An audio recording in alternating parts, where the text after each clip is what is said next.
Hello, everyone, and welcome to 23-24 Frankly Speaking series with District 60. Today, we have an esteemed guest with us. We have Wendy Williamson, DTM, who is the Region Advisor of Region 6. Wendy, thank you so much for sparing time for this interview and welcome to this series. Thank you, Yukta. It's a pleasure to be here.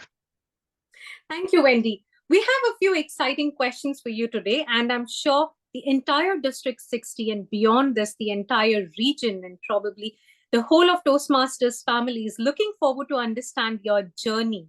So I'll start with my questions. And my first question for you is, what is your role with Toastmasters right now?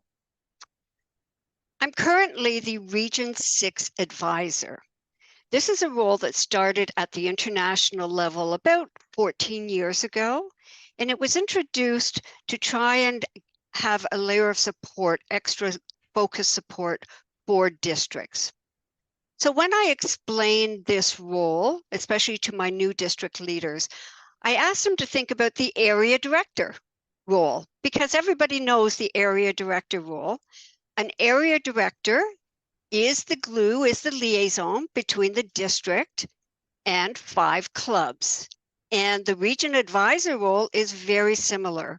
I am the liaison between the international level and the board of directors and 5 districts. So currently my districts are in Northern Michigan, Northern Ohio, and the 3 sister districts in Ontario, 86, 123, and 60. And my role is, just like an area director, to support them, to guide them, to help if there's any conflicts, and to really try and help them be distinguished districts. So that, I hope, helps you to understand a little bit about the role.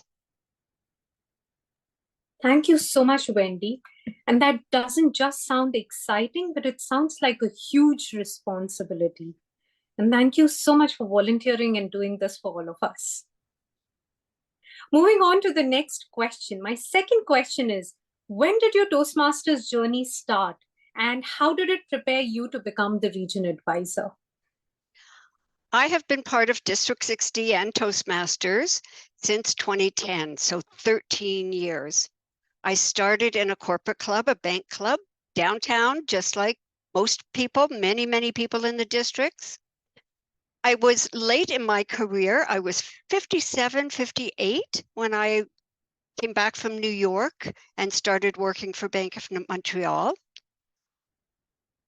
And I remember when I was studying for my project management certification, the teacher, the instructor, on the first day said to us, join Toastmasters.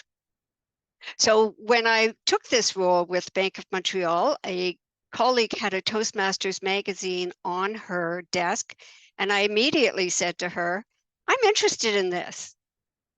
She said, great, come to the next meeting. And I've never looked back since. Over the years, I've held district roles, district leader roles, probably about 10 of the 13 years.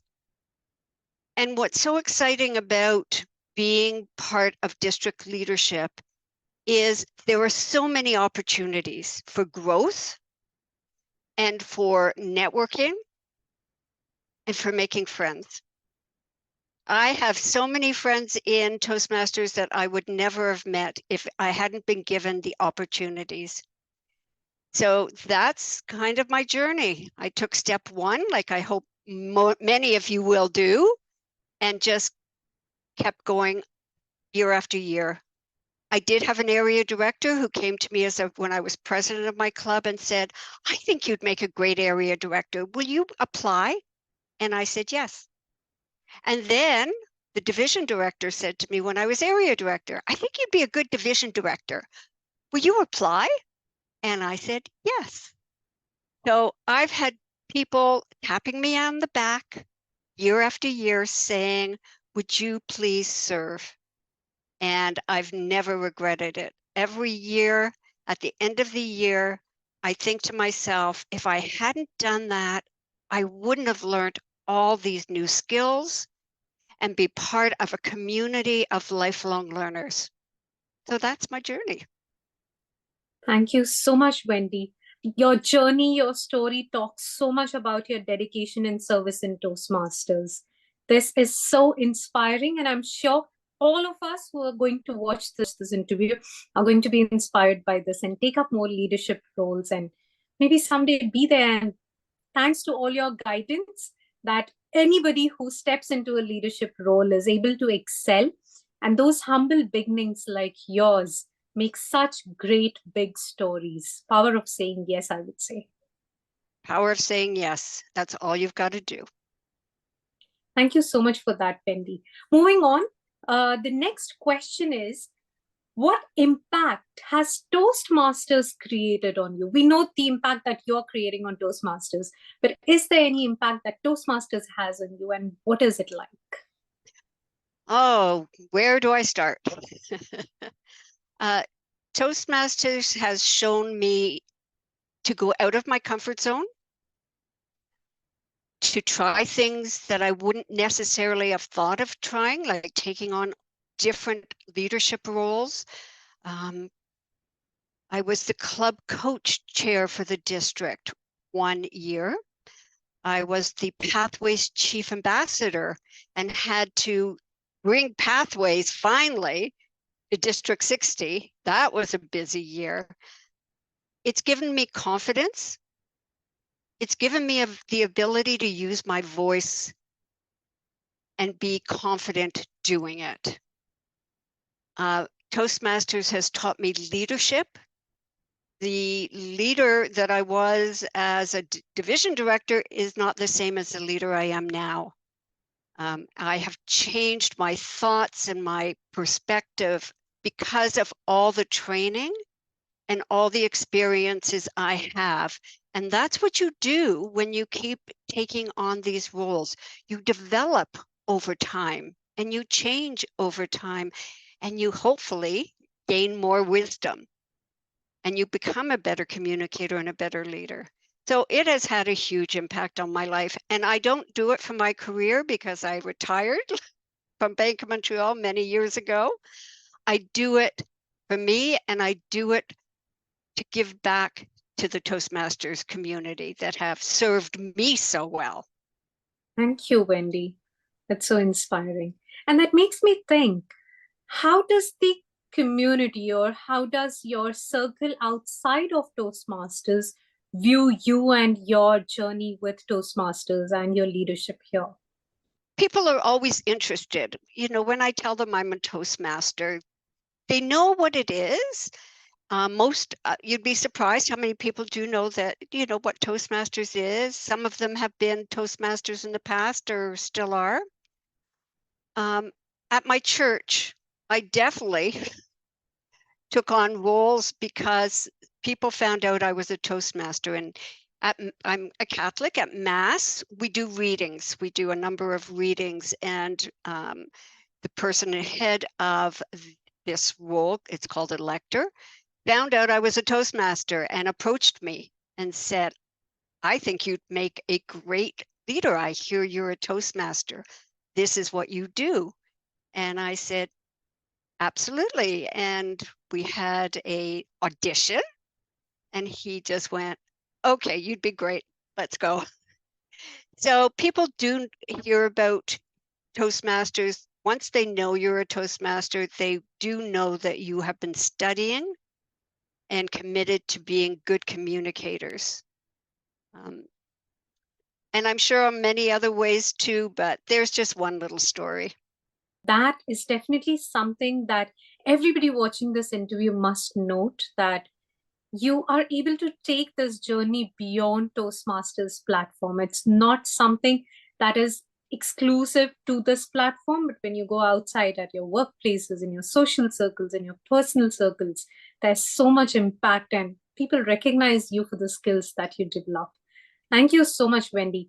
I have one last question, which is, do you have any message for the Toastmasters fraternity, especially Region 6 and especially Toastmasters District 60? What would you like to tell them?